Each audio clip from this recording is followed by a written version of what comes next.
Mga balita sa lalawigan. Nagbuga ng makapal at maitim na usok ang Bulkang Taal sa pagsabog nito kahapon ng umaga. Kita po sa video ang naturang pagsabog kung saan pakapal ng pakapal ang usok na may kasamang abo. Sa loob ng 4 na minuto, halos 3 kilometrong taas ng usok ang ibinuga ng bulkan. Ayon po sa Philippine Institute of Volcanology and Seismology of PHIVOLCS, pangatlong phreatomagmatic eruption na ito ng Taal Volcano ngayong taon. Wala pa raw nakikitang indikasyon ng PHIVOLCS na magtutuloy sa mas malalang pagsabog ang Taal. Wala namang force evacuation para sa mga nakatira sa mga kalapit na bayan. Pero ang ilang residente, nag-iimpake na rin ang gamit kung sakaling kailanganin man ito. Nalubog ho naman sa baha ang ilang bahagi po ng Ragay, Camarines Sur dahil sa matinding ulan noong pong weekend. Ang isang elementary school ay nalubog daw hanggang bewang na tubig. Paghupa ng baha, bumungad ho naman ang mga nagkalat na upuan at mga gamit sa silid-aralan. Nabasa rin po ang mga libro at ilang pang gamit ng mga bata sa pag-aaral. Tuloy pa rin ang paglilinis ng mga guro sa putek. Panawagan ng mga teachers, mapatuyuan naman o mapatayuan daw na sila ng karagdagang pong gusali, lalo pa dapat bahain talaga ang kanilang lugar.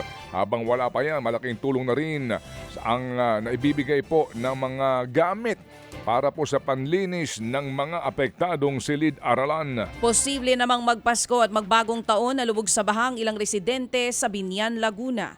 Mga bangkang makikita sa kahabaan po ng iskinita sa malaking bahagi ng lungsod na hanggang ngayon lubog pa rin sa baha.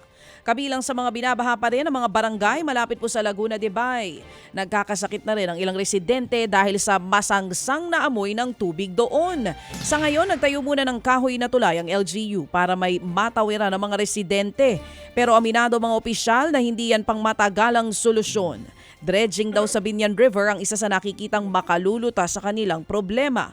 Pero hindi daw ito sapat kung hindi matutugunan ang problema sa basura. Nanawagan na rin ng tulong ang Binyan sa national government.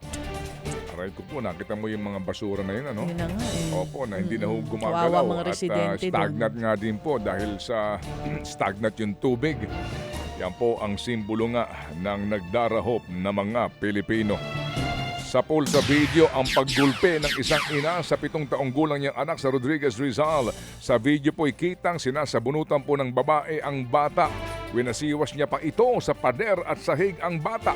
Umawat naman ang mga kapitbahay ng mag-ina at inilayo ang bata.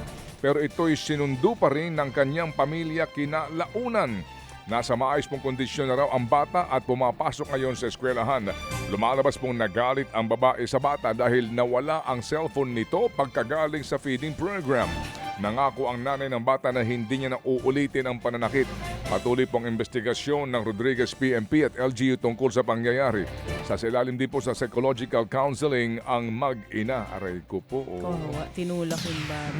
Meron din Napahiga dati po yung siya isang sa ama, di ba? kalsada. Hinampas sa simento yung kanyang anak, namatay. Opo, ay kako. Kalulus-lulus po itong videong ito. Samantala mga kapatid, sa iba pang balita, arestado ang isang lalaki sa Lapu-Lapu, Cebu dahil sa pambubugaw sa mga menor de edad sa online kalaswaan.